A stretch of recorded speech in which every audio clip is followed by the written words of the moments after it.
কে কে ওখানে? আমি। আপনি? আপনি কি? আগে বলো, এই গভীর রাতে লণ্ঠন নিয়ে তুমি কোথায় যাচ্ছ? আমার ঘরে যাচ্ছি। কিন্তু আপনি কি? আমার আমার স্বর্গীয় শ্বশুর মশাই নাকি? হে সৃষ্টিকর্তা, আমার শ্বশুর মশাইয়ের ভূত এসেছেন। বাঁচাও, আমায় রক্ষা করো সৃষ্টিকর্তা। তুমি হাতে লণ্ঠন নিয়ে হেঁটে যাচ্ছ। তুমি কি জানো না তেলের দাম দিন দিন বাড়ছে? ও আপনি? এখন চিনতে পেরেছি। তেলের দামের কথা বলার পরই চিনতে পেরেছি। এভাবে কেউ কাউকে ভয় দেখায়? আর তুমি যে ভয়ঙ্কর কাজ করছো। আমি আমি আবার কি করলাম? লণ্ঠন জ্বালিয়ে হাঁটাহাঁটি করছো। তুমি কি জানো না তেলের দাম কত বেশি? অন্ধকারে আমি কিভাবে হাঁটবো? এমনিতেই হাঁটবে। আমি কিভাবে হাঁটছি এই দেখো। আমি অন্ধকারে হেঁটে এসেছি, আবার অন্ধকারে হেঁটে যাব।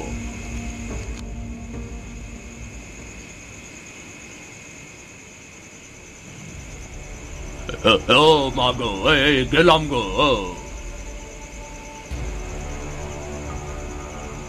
কি হলো? ও, আমার কোমর ভেঙে গেল গো। আমার কোমর ভেঙে গেল। এ কি, আপনি তো দেখছি পড়ে গেছেন। আরে বাঁচাও আমাকে, আগে উঠাও। ও ও মাগো, মরে গেলাম গো। আহ ব্যথা পেয়েছেন? না, খুব আরাম পেয়েছি, খুবই আরাম। সত্যি? আবার ফেলে দেব তাহলে? আরে কি অদ্ভুত, পড়ে গেলে কেউ আরাম পায় নাকি? কেন? আপনি পড়ে গেলেন কেন? আপনি তো অন্ধকারে খুব হাঁটতে পারেন। আরে পারি তো। তুমি কি ভেবেছ? তেলের খরচ কমানোর জন্য আমি দীর্ঘদিন ধরে অন্ধকারে হাঁটার অভ্যেস করেছি। আজ কিভাবে যেন পড়ে গেলাম। ওরে বাবা। বাহ, এমন কিপ্টে জীবনেও দেখিনি। জমিদার হলে কি হবে, বাপ দাদা 14 পুরুষ ধরে এরা কিপ্টে, যাকে বলে বংশগত কিপ্টে। অমন বিড় করে কি বলছো? না না, কিচ্ছু বলিনি। 5 টাকা খরচ হলো খাবার বাবদ, আর তার সাথে আরো 10 টাকা। বাবারে বাবা, এত খরচ! শুনছেন? খেতে আসুন, অনেক বেলা হলো তো। আরে দাঁড়াও দাঁড়াও, হিসেব করছি, শেষ করে আসছি হিসেব। কি এমন হিসেব যে কষতে এত সময় লাগে? ওসব কি তোমরা বুঝবে? তোমরা তো জানো কেবল খরচ করতে, আর হিসেব কষতে হয় আমাদের। হিসেব কষার জন্য খাওয়ার সময় পাচ্ছেন না? বলি, হিসেব করার জন্য তো একজন লোক রেখে দিলেই হয়। আহা, কি সুন্দর কথা! হিসাব কষার জন্য লোক রেখে দিলেই তো হয়। বলি, হিসাব কষার লোককে বেতনটাকে দেবে? তোমার বাবা এসে দিয়ে যাবে নাকি? আমার বাবাকে এ নিয়ে কথাও বলবেন না। উনি আর যাই হোক, আপনার মতো এরকম কিপ্টে ছিলেন না। আহা, রাগ করছো কেন? আচ্ছা আচ্ছা, ঠিক আছে ঠিক আছে, তুমি যাও, আমি খেতে আসছি। তাড়াতাড়ি আসবেন কিন্তু, আমরা সবাই খাবার নিয়ে অপেক্ষা করছি। হ্যাঁ হ্যাঁ, তাড়াতাড়ি যাব।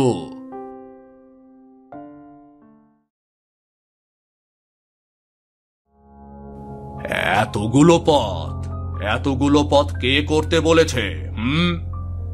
কোথায় এতগুলো পদ দেখলেন? মাত্র 3-4টা পদই তো করলাম। 3-4 পথ? বলো কি? এটা কি জমিদারি পেয়েছো নাকি? ও হ্যাঁ হ্যাঁ হ্যাঁ, এটা তো জমিদারি, আর আমি তো জমিদার। হ্যাঁ জমিদার, তবে কিপ্টে জমিদার। দেখো, কথায় কথায় কিপ্টে বলবে না। কিপ্টে বলবো না তো কি বলবো? ভিখারির বাড়িতেও এর চেয়ে বেশি পদ হয়। এই জন্যই তো ওরা ভিখারি হয়। আপনার সাথে কথায় পারা যাবে না, মাফ চাই। এজন্যই কথা না বলে চুপচাপ খাও। 1 টুকরো করে মাংস নিও সবাই, এর বেশি নিও না কিন্তু। আর এতগুলো মাংস রান্না করার কি দরকার ছিল? এতগুলো কোথায় দেখলেন? মাত্র তো 5 টুকরো মাংস রান্না করেছি। 5 টুকরো মাংস। ওরে বাবা, এতগুলো মাংস কে খাবে? কি খাবে মানে? আমি আছি, আপনি আছেন, অরূপ আছে। আমরা মানুষ মাত্র 3 জন, তার মধ্যে অরূপও তো নেই। ভালো কথা, তোমার ছেলেকে দেখছি না কেন? চলে আসবে, ও বন্ধুদের সাথে আড্ডা দিতে গেছে। তোমার ছেলেকে আড্ডাবাজি করতে বন্ধ করো। বন্ধুদের সাথে ঘুরবে আর টাকা খরচ করবে। ছেলেকে বিয়ে দিন এবার, তাহলে তো বন্ধুদের সাথে ঘুরবে না, বউ নিয়ে ঘরেই বসে থাকবে, আর আপনার টাকা খরচও কম হবে। কি বললে? বিয়ে? ছেলেকে বিয়ে দেব? সে তো অনেক খরচের ব্যাপার। বিয়ে শাদিতে একটু খরচ তো করতেই হবে নাকি? না না না না না না, ওই সব বিয়ে শাদির চক্করে আমি নেই বাবু। আর তোমার ছেলের কি বিয়ের বয়স হয়েছে নাকি? ও তো বাচ্চা ছেলে। বাচ্চা ছেলে কাকে বলছেন? ওর সমবয়সী সব বন্ধু বান্ধবী তো বিয়ে করে ফেলেছে, বাকি আছে শুধু আমাদের অরূপ। ওর বন্ধু বান্ধবের সবার বিয়ে হয়ে গেছে, তাহলে আড্ডাবাজি ও কাদের সাথে করে বলো তো? যারা ওর যে বয়সে ছোট তাদের সাথে, এবং তারাও কদিন পরে বিয়ে করে ফেলবে। হ্যাঁ গো, আপনি এমন কেন? ছেলেটার তো বয়স হয়েছে, বিয়ে দেবেন না? এত খরচের চিন্তা করলে হয়? বিয়ে কি খরচ ছাড়া হয় নাকি, তুমি বলো? আমাদের তো একমাত্র ছেলে, তার বেলাতেও যদি আপনি এমন কিপটেমি করেন, তাহলে সেটা ভালো দেখায় না। অরূপ, এসেছিস বাবা? খেতে বস। না, আমি খাবো না। আমি একটা কথা বলতে এসেছি। বাবা, আমাকে একটা নতুন জামা কিনে দিতে হবে। কি বলছিস? সেদিনই তো নতুন জামা কিনলি। নায়েব মশাইয়ের কাছে আমি এর হিসাব দেখেছি। সেটা 6 মাস আগে বাবা। মাত্র 6 মাস? 6 মাসে নতুন জামা পুরান হয়ে গেছে? তোরা আজকালকার ছেলে পুরলেরা কি যে করিস না! আমার বন্ধুরা সবাই প্রতিদিন নতুন নতুন জামা পরে। তোর বন্ধুরা পরে দেখে কি তোরও নতুন নতুন জামা পরতে হবে নাকি? বলি, তোর বাবার কি জমিদারি আছে নাকি? বাবা, আমি তো জমিদারেরই ছেলে। ও হ্যাঁ, তাই তো ভুলেই গিয়েছিলাম। চল, তোকে একটা জিনিস দেখাই।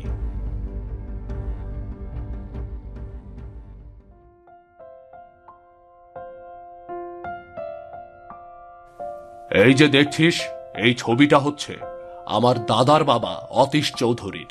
তার জামাটা দেখছিস? এটা 3টে তালি দেওয়া। খুব হিসেবি আর বুদ্ধিমান লোক ছিল সে। 3টে তালি দেওয়া? হ্যাঁ, তালিগুলো সব পেছন দিকে, তাই দেখতে পারছিস না। এই ছবিটা দেখ, এই ছবিটা আমার দাদা অনিল চৌধুরীর। তার জামাটা দেখ, তার জামায় 2টো তালি দেওয়া। এই তালিগুলো কি পেছনের দিকে নাকি? হ্যাঁ, সেও খুব বুদ্ধিমান এবং হিসেবি লোক ছিল। আচ্ছা, তারপর? এই ছবিটা দেখ, এই ছবিটা হচ্ছে আমার বাবা অশোক চৌধুরীর। তার জামাতেও নিশ্চয়ই একটা তালি দেওয়া, এবং সেটা নিশ্চয়ই পেছন দিকে, তাই আমি দেখতে পারছি না, তাই না? হ্যাঁ হ্যাঁ, তুই কি করে বুঝলি? কিপটে লোকদের কাছ থেকে আর কি আশা করা যায়? বীর করে কি বকছিস তুই? না না, কিছু না বাবা। আর তারপর আমাকে দেখ, আমি অজয় চৌধুরী। আমি যে জামাটা গায়ে দিয়ে আছি সেটা 6 বছরের পুরনো জামা। আমার দুর্ভাগ্য, আমি তাদের মতো হিসেবি হতে পারিনি, বুদ্ধিমান হতে পারিনি। তাদের মতো কিপটে ঠিকই হতে পেরেছ তুমি। আবার বীর করে কি বলছিস তুই? না না, আমি কিচ্ছু বলছি না। আমাদের পূর্বপুরুষদের প্রশংসা করছিলাম আর কি। আমার পূর্বপুরুষেরা সবাই তালি দেওয়া জামা পরে, সেগুলো পরেই জমিদারি করে গেছেন। তারা সবাই ছিলেন বুদ্ধিমান। আমি আজ তাদের মতো বুদ্ধিমান না বলে, তাদের মতো হিসেবি না বলে, আমার সংসারে শুধু খরচ খরচ আর খরচ, আর আমার ছেলে আরো বেশি বেহিসেবি। হে পূর্বপুরুষেরা, আমাকে ক্ষমা করে দাও। একেই বলে বংশগত কিপটে জমিদার। তুই বীর করে আবার কি বলছিস? না না না, তেমন কিছু না।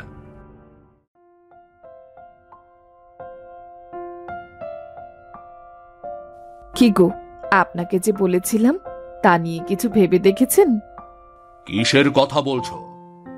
আরে অরূপের বিয়ের কথা বলছি। সেদিন বলেছিলাম না অরূপের বিয়ের ব্যবস্থা করতে? আমিও তো তোমাকে আগেই বলেছিলাম না, বিয়ে শাদীর অনেক খরচ। ছাড়ুন তো আপনার খরচের কথা। একটা মাত্র ছেলে আমাদের, তার বিয়েতে গ্রাম শুদ্ধ লোকেদের নেমন্তন্ন করব। এ কি ভয়ঙ্কর কথা বলছো তুমি? গ্রাম শুদ্ধ লোকদের নেমন্তন্ন করবে মানে?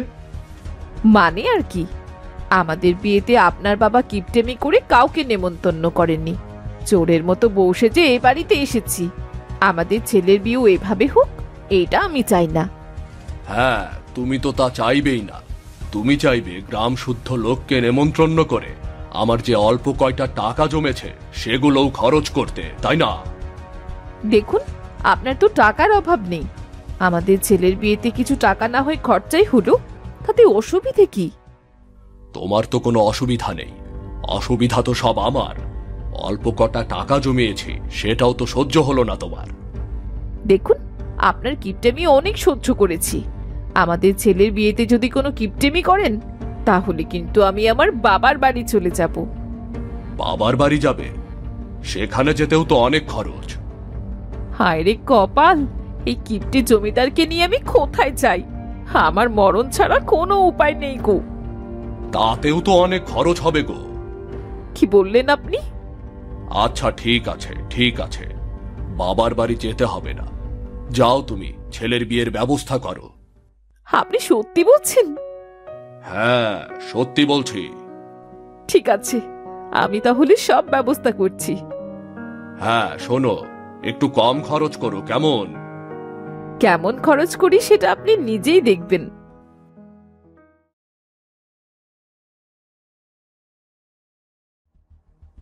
বাড়ি এত সাজানোর কি দরকার ছিল? এত বড় বড় পাতিলে রান্না করারই কি বা দরকার? বিয়ে কি এমনি এমনি হয় না? আয় রে, আমার টাকা পয়সা সব খরচ হয়ে গেল। কিরে, কিপটে জমিদার তার ছেলের বিয়েতে পুরো গ্রামবাসীরা নেমন্ত্রণ করছে। এ তো খুবই আশ্চর্যের ব্যাপার। হ্যাঁ, আরে আমিও তাই ভাবতাছি, কিন্তু নেমন্ত্রণ কইরা কি খাওয়াইবো কে জানে? হয়তো সেইখানেও কিপটামি করব। আরে সেই জমিদার যেহেতু, অবশ্যই ভালো কিছু খাওয়াইবো, সমস্যা নাই। আরে সে আর কিসের জমিদার, সে হচ্ছে বংশগত কিপটা জমিদার। তার বাপ দাদা পূর্বপুরুষ সবাই ছিল জন্মের কিপটা। আরে না না, কিপটামি করলে কি আর গ্রাম শুদ্ধ মানুষের নিমন্ত্রণ করতো? মনে হয় এখন সে কিপটামি ছাইরা দিছে। কি জানি কি খাওয়াইবো, চল চল যাই, গেলেই দেখা যাবো। হ চল দেহি, আমাগো কিপটা জমিদার কেমন খাওয়াবো আমাগো।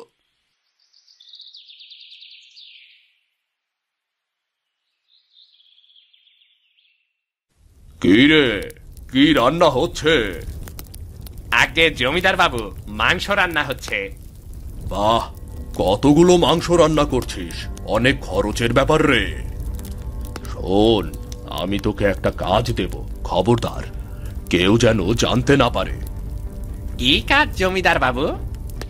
বেশিরভাগ মাংস ঘরের লোকদের জন্য আলাদা করে রাখবি, আর বাকি মাংসগুলো নেমন্তন্নের লোকদের জন্য রাখবি।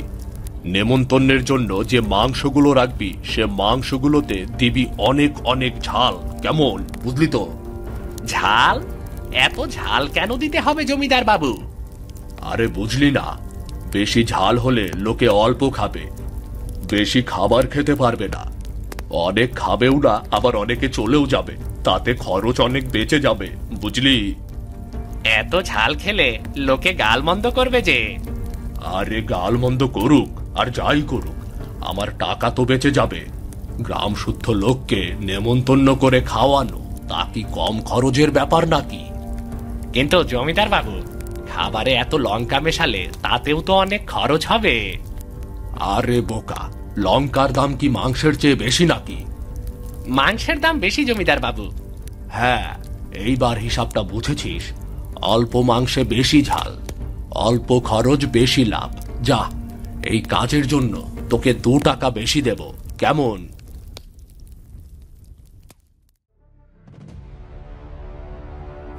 ও মা গো, কি ঝাল গো, মুখটা ফুইরা গেল একবারে। ও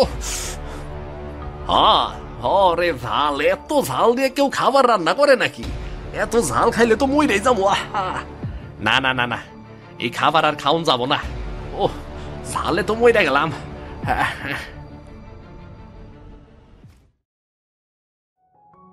কই হে, মাংসের বাটিটা নিয়ে এসো।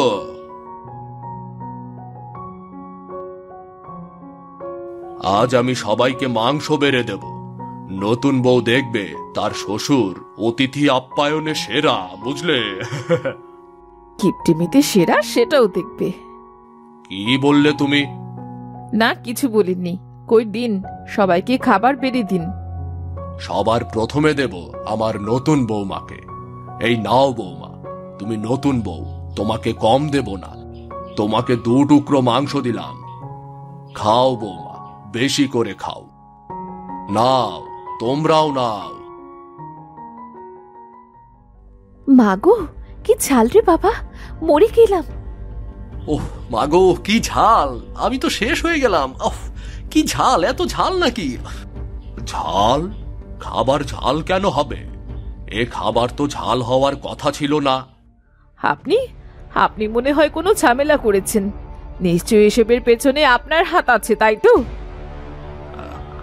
আমি আমি কি করলাম? আমি তো কেবল... আপনি নিশ্চয়ই কিছু একটা করেছেন। আরে, আমি শুধু বলেছিলাম খাবারে ঝাল বেশি দিতে। ঝাল বেশি দিতে? কেন? ঝাল বেশি দিতে কেন বলেছেন? আরে, ঝাল বেশি দিতে বলেছি যাতে লোকজন অল্প করে খায় আর খাবার বেঁচে যায়। আর আমাদের জন্য তো ঝাল ছাড়া মাংস রাখতে বলেছিলাম বেটা বাবুর্চিকে। বেটা কোথায় গেল? আর সেগুলোই বা কোথায়? রান্নাঘরে আমি এই মাংসগুলোই পেয়েছি, যা পেয়েছি তাই এনেছি। বাবুর্চি বেটাকে তো আমি বলেছিলাম আমাদের জন্য মাংসগুলো রেখে যেতে, যেগুলো ভালো। আর ঝাল মেশানো মাংসগুলো নেমন্তন্নের লোকগুলোকে দেওয়ার জন্য বলেছিলাম। 2 টাকা বেশিও দিয়েছিলাম। বাবুর্চি নিশ্চয়ই ফন্দি করে এই ঝাল মাংসগুলো আপনার জন্য রেখে গেছে, যাতে খেয়ে আপনার শিক্ষা হয়। আপনার এই কিপটেমির জন্য আজ আমরা ছালে মরে যাচ্ছি। কি মুশকিল! নতুন বউয়ের সামনে আমাকে কিপটে বলছো কেন, বলো তো? কারণ আপনি কিপটে, তাই। উহ,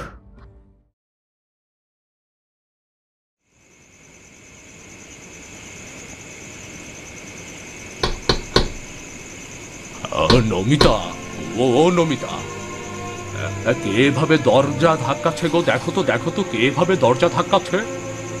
হ্যাঁ, আমি কি জানি? ডাকাত টাকাত নয় তো? আরে, দরজা তো ভেঙে পড়বে। কত আগের পুরনো দরজা ওটা। কিপটেমি না করে দরজাটা মেরামত করলে আজ ডাকাত ঘরে ঢুকতে পারতো না। এই সময়ও তোমার খোঁচা মারা চাই। ও বাবা গো, দরজা তো ভেঙে ফেললো গো, ভেঙে ফেললো। এই কে কে কে তোমরা? এই কারা তোমরা? আমাদের দেখে চিনতে পারছো না? আমরা হলাম ডাকাত। তোমার ধন দৌলত আজ সব লুট করে নেব। বাঁচাও, কে আছো, বাঁচাও। আরে, এত বড় গ্রাম, কেউ কি নেই নাকি? কোনো লোকজন কি নেই নাকি? কেউ আসবে না। গ্রামবাসীদের ঝাল খাবার খাইয়েছিলি না, এখন তোর বিপদে কেউ আসবে না। আমার কিছু নেই বাবারা, তোমরা অন্য কোথায় যাও, অন্য কোথাও যাও, অন্য কোথাও গিয়ে ডাকাতি করো, যাও না। কিছু নেই না? সত্যি কথা বলবি নাকি একদম খুলি উড়িয়ে দেব ঠপাস করে? তোর ধন দৌলত কোথায় কি আছে দেখা, জলদি দেখা বলছি। না না বাবারা, খুলি উড়াতে হবে না। চলো চলো, আমি তোমাদেরকে নিয়ে যাচ্ছি।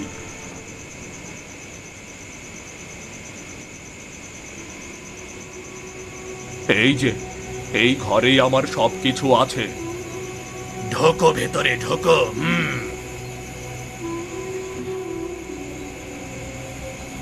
মাত্র অল্প কিছু টাকা আমি জমিয়েছি বাবারা, সব এই ঘরেই আছে। এগুলো অল্প টাকা? এত টাকা ঘরে রেখে তুমি কিপটেমি করতে, তাই না? আরে তাই তো, এত টাকা ঘরে রেখে আপনি কিপটেমি করতেন? আরে নমিতা, তুমি আমার পক্ষে না ডাকাতদের পক্ষে? আপনি কিপটেমি করবেন, আমি আপনার পক্ষে কেন থাকবো? হ্যাঁ, ছোটু, সব লুট করে নে। আজ কেউ তোমার পক্ষে নেই, কেউ তোমাকে বাঁচাতে আসবে না।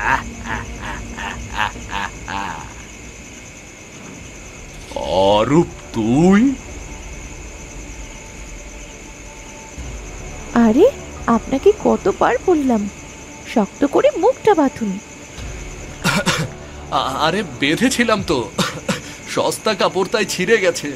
এই গলা, ডাকাতের মতো কথা বলতে গলাটা শেষ হয়ে গেছে আমার। আর এই বাড়িতে সস্তা জিনিস ছাড়া আর আছেই বাকি। কি জ্বালা, কিপটেমির জন্য ঠিক মতো ডাকাতিটাও করতে পারলাম না। অরূপ, তুই তুই ডাকাতি করতে এসেছিস? না বাবা, আমরা শুধু তোমাকে একটা শিক্ষা দিতে চেয়েছিলাম।